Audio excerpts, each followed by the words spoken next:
Hello, my name is Rebecca Lutz, and this is my presentation on evaluating culturally responsive and accessible assessments. First, I will start by going over assessments. Assessments, according to Baer, is a process used to improve a performance or an outcome. Assessments, according to Suburb, is a process of collecting, reviewing, and using data for the purpose of improving in the current performance. Assessments provide feedback on knowledge, skills, and attitude. Assessment reports can include why the performance was as strong as it was, and then what can be done to improve the future performances. Teachers can use assessments to guide their teaching, and this lets teachers and students know if they are meeting their objectives. So, importance of assessments: it determines if goals are being met. Assessments affect the grades. It could affect student placement and the instructional needs of all the students, and then the curriculum that's being taught as well. Skills students need to know are changing every single day. Now students need to be able to also do mathematics, science, language arts. They have to think critically, analyze, and make inferences as well. With all these changes, new learning goals need to be added in. When assessments work best, they help educators provide diagnostic feedback, help educators set standards, evaluate progress. It also relates to student progress and motivates performance. So there are two forms of student assessment that are normally or most commonly used, which is summative.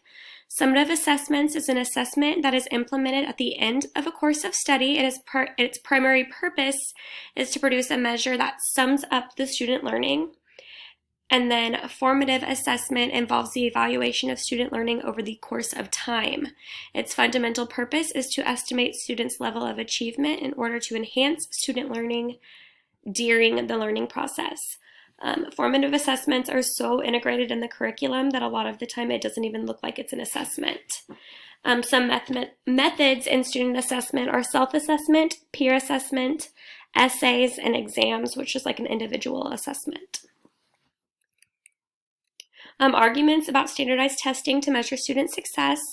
A lot of standardized testing is indirect and have a too narrow scope of knowledge.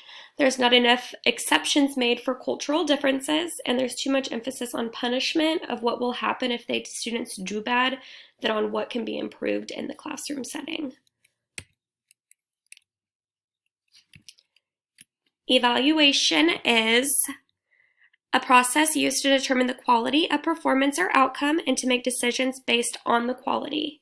So evaluation determines the level of quality of performance, and it enables decision making. Evaluation reports include level of quality and then possibly any consequences based on that level of quality. Internal evaluations should be conducted on an ongoing basis, and external evaluations could be linked to funding and accreditation in some aspects. So the difference between assessment and evaluation: assessment is diagnostic, while evaluation is judgmental. Assessments provide feedback. Evaluations determine if objective is achieved. Assessments are process-oriented, and evaluations are product-oriented. And then assessments are based on observation, and evaluations are based on level of quality. Some similarities: both require the collection of data. They both require a performer in person who collect the information, and both end with the reports of the findings. They can both be summative or formative, but before you start, it's really important to clarify the purpose of your assessment. Culturally responsive assessment. So culturally relevant means of assessment gives insight about the kinds of assessments that lead and front students' cultural strengths and curiosities and natural and extended literacies. So first you want to get to know your student and then use assessments to understand their knowledge. Let the students present how they want. I thought it was really amazing that in one of the articles it talked about how one teacher let the students present in their home language, and you could just tell how easily the conversation flowed between the two of them. Have conversation with parents in order to get to know your students better. So ask your parents how your students present. Some might really not like to go in front of someone and speak. Some people just go and talk, and that's how they express what they know. There's a bunch of different ways for students to present. It doesn't have to be that main just sit and read type of presentation. You want to have constant dialogue around assessments that includes the parents, the students, and also other teachers. You could also have parents help in making the assessment. That's one of the best ways to make an assessment that's going to be based on your students' needs. If a student speaks many languages, testing them is very difficult. It's a lot of people say if they're mainly taught in English, they should be tested in English, but you need to use other determining factors as well, not just those assessment results. How to achieve diverse performance assessments. So you want to put relationships at the center and provide a space for the students to share their stories. Students, everything you do should be based on what your students needs. You want to use your students' personal experience to drive civic and community engagement. So do more things in your classroom that your students are interested in, that they want to know about, and the difference will be amazing. You want to use a whole child approach, so you want to encompass their social, emotional, and academic learning as well. Something that was said in one of the articles is that letting students use bilingual dictionaries has been known to reduce test bias. So, let that student use a tool if they need it in order to understand. Making a difference to student well-being. So school is the first time students really experience society on their own. Happy students report having a positive relationship with a teacher at school. On average, across country, students who reported that their teacher is willing to provide help and is interested in their learning are also about 1.3 times more likely to feel that they belong at school. It's really important that students feel like they are welcome and involved and are safe at school. Our job as teachers is to make sure that is something that is happening with all of our students. Negative teacher-student relationships can cause anxiety for the students. Girls are more likely to report school work-related anxiety than boys, which I thought was something that was kind of interesting. Parental involvement is very, very important, so you want to take time eating and just talking to your kids.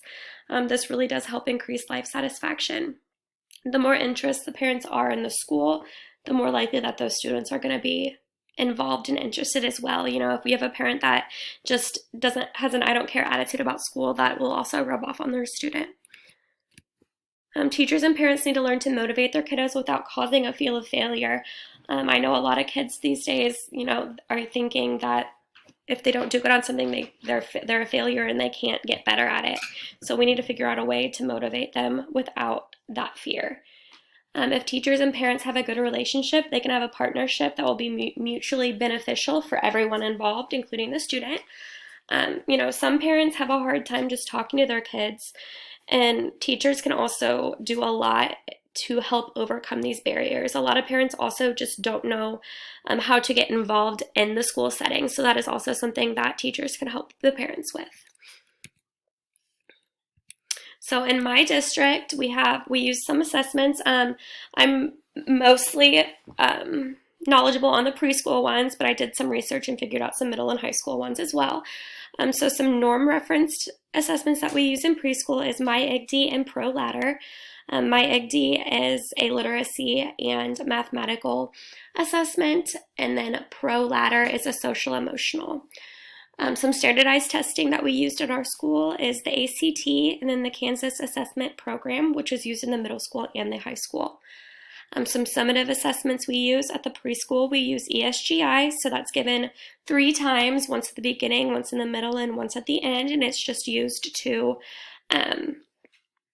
watch student growth in their knowledge. And then there's also a math measures of academic progress, which is given in the middle school.